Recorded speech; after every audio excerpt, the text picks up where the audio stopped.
came from a board meeting. Perhaps some of you are wondering, what is this?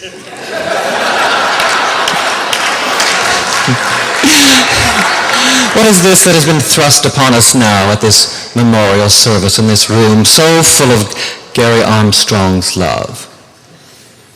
I am Jacqueline Jonée, a member in good standing of the New York City Gay Men's Chorus family since 1997.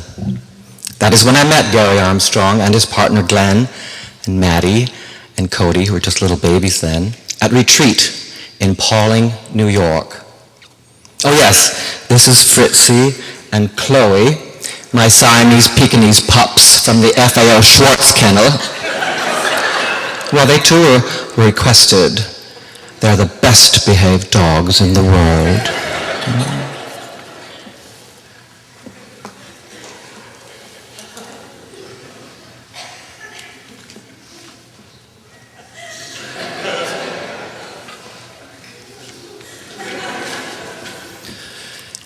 During the evening of September 4th, while relaxing at home with my husband, I received a phone call asking, "Is John Neiman there?" He's my alter ego. Immediately I assumed it was a fundraising call, probably from the New York City Gay Men's Chorus, asking yet again for another contribution. I asked, "Who is this?" "Is this John?" the caller pursued. "Oh yes, this is he," I responded. "Who's calling?" I asked. "This is Glenn Peterson." Glenn Peterson, Glenn Peterson, Glenn Peterson. Oh, I knew the name. The name sounded so familiar, but my mind went blank and I was lost. "Yes, can I help you?" I asked. "I am Gary Armstrong's partner." Ah, yes, I remembered, as I remembered Gary's partner. "I have something to ask you," Glenn said. "Yes, go ahead, anything, please," I responded.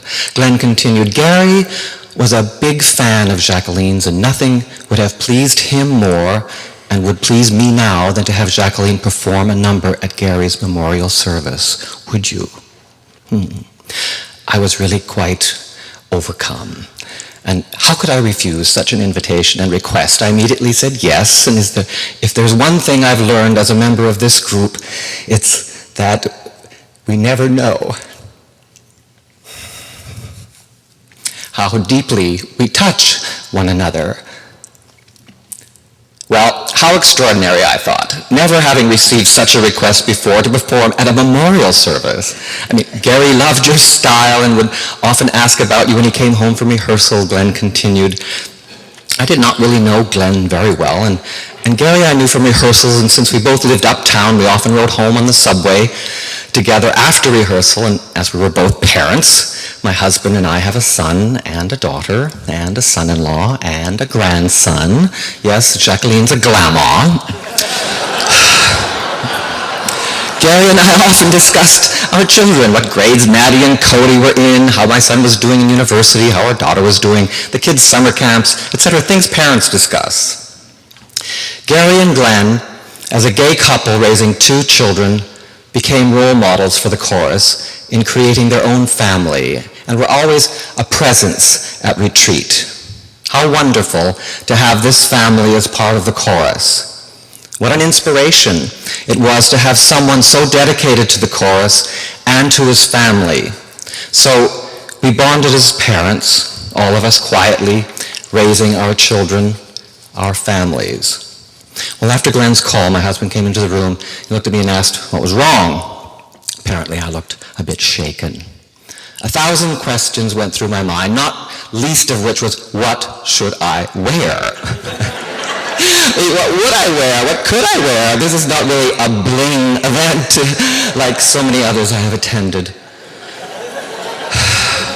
Perhaps a lovely smart dark Balenciaga, or maybe the pink Chanel. I immediately consulted my etiquette Bible of good taste, the definitive reference for civilized behavior, Miss Manners. I fingered through the glossary looking for drag queens at memorial services. Well, surprisingly, there was not a single entry. Apparently, it hasn't really come up in her experience. But there I was, asked to perform at a memorial service for a founding member of the New York City Gay Men's Chorus, to be held no less at the New York Society for Ethical Couture.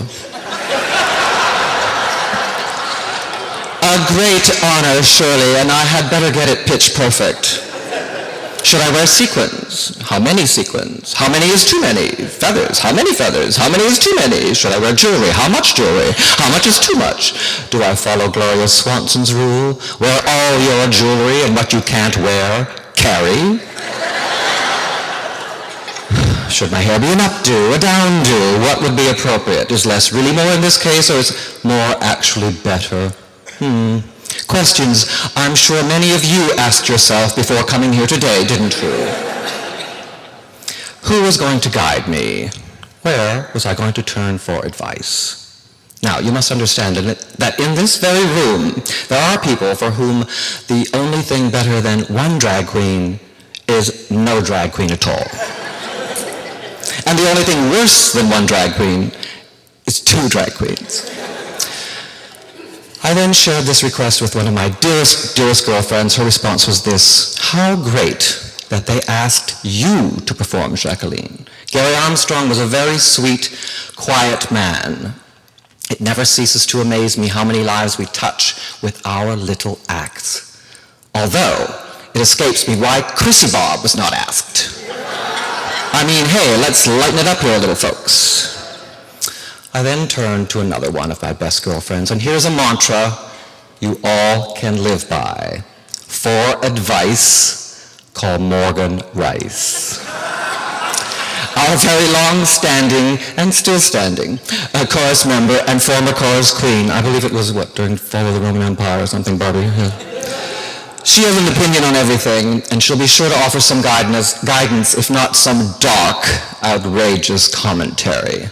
And Gary adored her too. Morgan was a great help. And then, of course, Glenn came to our house to discuss this event, and I met with Gary Miller. I had it covered. So I hope my couture is ethical and culturally appropriate. Tonight, I am deeply honored to be invited here with all of you to pay tribute to Gary Armstrong. So quietly humorous, that wonderful handlebar mustache, so committed, so sincere with his great dignity, his humor, and always his concern and focus on his children and his partner. Imagine a founding member of the New York City Gay Men's Chorus, a member for over 25 years. Imagine all those concerts, all those rehearsals, and all those wonderful retreats, and all those conductors. Beginning and ending with Gary Miller. So, in the tradition of the New York City Gay Men's Chorus, where we often create our own special traditions, we remember Gary Armstrong with great love, a love he gave to so many in his lifetime. This number, one of Gary Armstrong's favorites, is dedicated to his memory.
Je regarde la lune,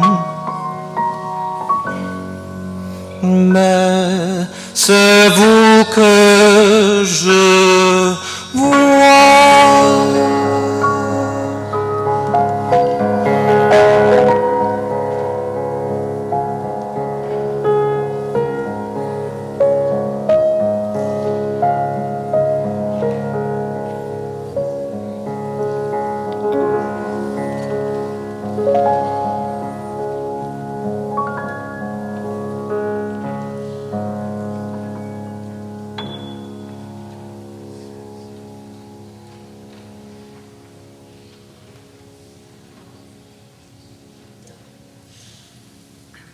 I saw